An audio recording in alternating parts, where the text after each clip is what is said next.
തള്ളിടുമ്പോൾ പറ്റിച്ചവൻ നിൽക്കുമേ, ഒടുവിലൻ പക്ഷത്തു ചേർന്നിടുമേ.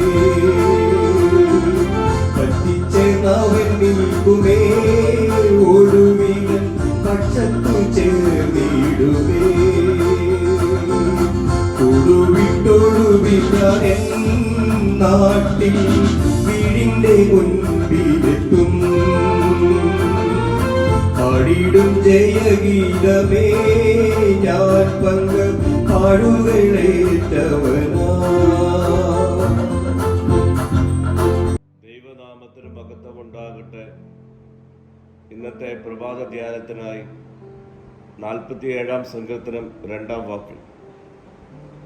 അത്യുന്നതനായ യഹോവ ഭയങ്കരൻ, അവൻ സർവ്വഭൂമിക്കും മഹാരാജാവാകുന്നു. ഇന്നത്തെ വചനഭാഗം നമ്മെ ദൈവത്തിൻ്റെ മഹത്വവും അധികാരവും ഓർമ്മിപ്പിക്കുന്നു.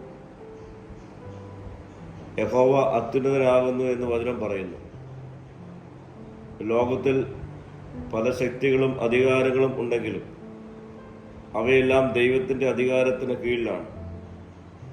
മനുഷ്യൻ എത്ര വലിയവനായി തോന്നിയാലും ദൈവം അതിനപ്പുറമാണ്.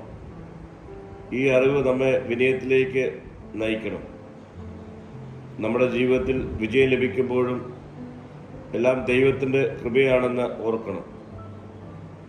ദൈവം ഭയങ്കരനായവൻ എന്നാണ് വചനം ഓർമ്മിപ്പിക്കുന്നത്.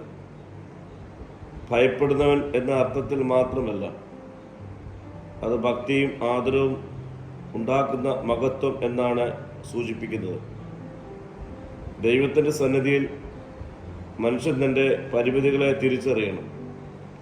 അതുകൊണ്ട് ദൈവത്തെ ഭയഭക്തിയോടെ ആരാധിക്കുക എന്നതാണ് നമ്മുടെ വിളി.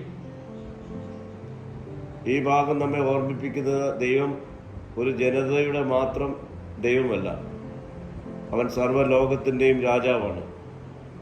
അതിനാൽ നമ്മുടെ ജീവിതം ദൈവത്തിൻ്റെ രാജത്വത്തിന് കീഴിലായിരിക്കണം.